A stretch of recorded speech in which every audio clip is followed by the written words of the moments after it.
আসসালামু আলাইকুম। আমি লাইফস্টাইল রুমা। আবার নিয়ে এসেছি তোমাদের জন্য একটি সুন্দর লং ভিডিও। এত স্বাদের একটি রেসিপি এভাবে না করে খেলে কিন্তু মিস করবে। অবশ্যই নিজেদের মতো করে বাসায় ট্রাই করে দেখবে। তো আজকে আমার বাসায় কেউ ছিল না, তো ভাবছি কি করব, সব কাজের ফাঁকে খুব ব্যস্ততা। কি রান্না করব, কি করব, কোনটা সহজে হবে। যাক, তাহলে ভেবে নিলাম যে ছুরমা মাছ দিয়ে বেগুন দিয়ে সব মশলা দিয়ে মেখে একটা রেসিপি করে নিলাম, যেটাই শর্টকাটে হবে। এটা বসিয়ে দিয়ে আমি অন্য কাজও করতে পারবো। তো দেখার যেই কথা সেই কাজ করে নিচ্ছি। এক এক টুকরা চুরমা মাছ নিয়েছি, 2টা কাঁচামরিচ একটু হালকা কেটে নিয়েছি, টমেটো কুচি, পেঁয়াজ কুচি, তারপরে হলুদ মরিচ সব রকমের মশলা দিয়ে মাছ দিয়ে সুন্দর কিন্তু আমি মেখে নিয়েছি। দ্বিতীয়বার কিন্তু আমি আর কোনো মশলা ইউজ করব না, সেজন্য কিন্তু সব রকম মশলা দিয়ে কিন্তু মেখে নিয়েছি। একটু ভাত রান্না করব। আর এখানে দেখো, আমি কিন্তু কড়াই অলরেডি বসিয়ে নিয়েছি, চুলাটা ধরেছি, আবার নিভে গেছে। যাক, নেক্সট টাইম আবার ট্রাই করলাম। এখানে দিয়ে দেব পরিমাণ মতো তেল।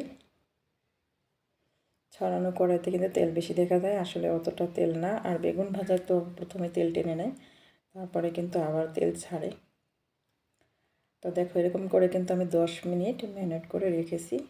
এখন কিন্তু তেলটাও কিন্তু খুব গরম হয়ে গিয়েছে, দেখতেই পাচ্ছ।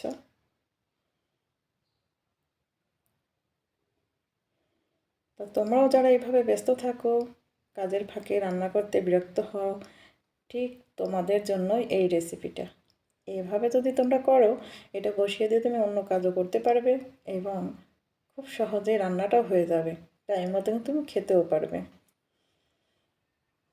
এটা কিন্তু আমার খুব পছন্দের একটা রেসিপি। আমি কিন্তু প্রায় যখন কেউ বাসায় না থাকে, ঠিক এইভাবে করে কিন্তু রান্না করে খাই।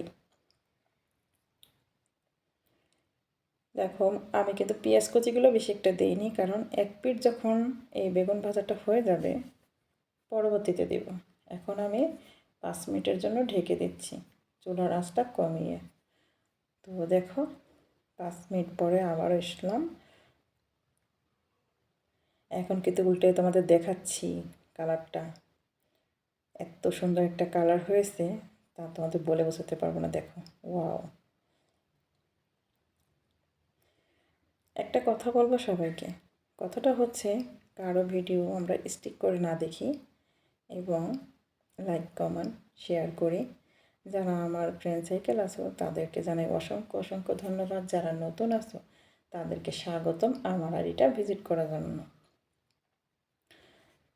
সবাই একটু লাইক কমেন্ট শেয়ার করে এবং ফুল ওয়াচ করে ভিডিওটা দেখবেন।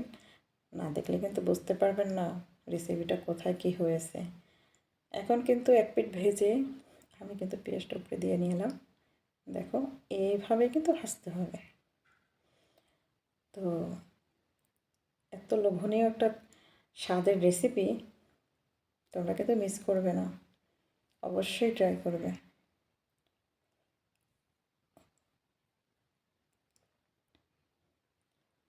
আর তোমরা কিন্তু সুন্দর কমেন্ট করবে।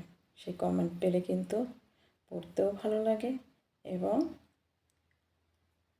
নতুন ভিডিও আপলোড করতেও উৎসাহিত হই আমরা। দেখো, পেঁয়াজটা কিন্তু এখন আশেপাশে একটু নেড়ে চেড়ে সুন্দর করে ভেজে নেব। বেগুনটা কত সুন্দর মোলায়েম হয়েছে, তোমরা উঠানোর ধারণায় দেখতে পাচ্ছ। আমি কিন্তু নেক্সট টাইমে আর কোনো মশলা কিন্তু এখানে ইউজ করিনি, তাও তোমরা দেখছো। আমাদের আমাদের দেশে কিন্তু এইভাবেই রান্না করে।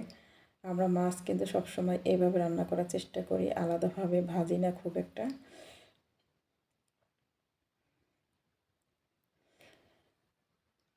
একা মানুষ, তাই বেশি কিছু রান্না করিনি, শুধু এই ভুনাটাই করে নিয়েছি। আর একটা কথা বলবো তোমাদের, সবাই সবার পাশে থাকতে হবে, সবাইকে হেল্প করতে হবে। হিংসা, দ্বন্দ্ব, বিঘাত কোনো কিছু রেখে কিন্তু ইউটিউবে কাজ করা যাবে না। ইউটিউব জার্নিটা কিন্তু অনেক লং এবং একা পথ চলতে পারবে না, সবার সহযোগিতা তোমাদের দরকার আছে। আর সবাই যদি আমরা সবার পাশে থাকি, কেউ কাউকে ঠেকাতেও পারবে না। এখন কিন্তু আমি বাটিটা ধুয়ে যে পানিটা, সেই পানিটুকু কিন্তু দিয়েছি। আমি অতিরিক্ত কোনো পানি এখানে কিন্তু ইউজ করি না, যেহেতু এটা তো আমি ঝোলও রাখবো না, একবারে শুকনো করবো না, মাখা মাখা থাকবে। তো ভিডিওটা ভালো লাগলে অবশ্যই লাইক, কমেন্ট, শেয়ার, সাবস্ক্রাইব।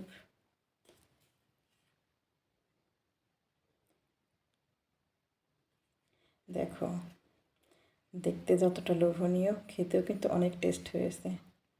আমি খেয়েছি, আমি জানি। তোমরাও অবশ্যই ট্রাই করবে, 100% তোমাদের ভালো লাগবে। বেশি মশলাও না, বেশি ঝালও না, আবার বেশি ভাজাও না। দেখো, আমি কিন্তু রান্নাটা শেষ করে প্লেটে তুলে নিয়েছি। এটাই কিন্তু ফাইনাল লুক।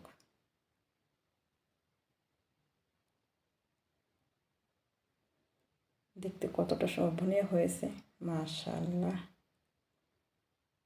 তোমরা ভাবতে পারবে না রেসিপিটা কত মজা, কত সুস্বাদু হয়েছে।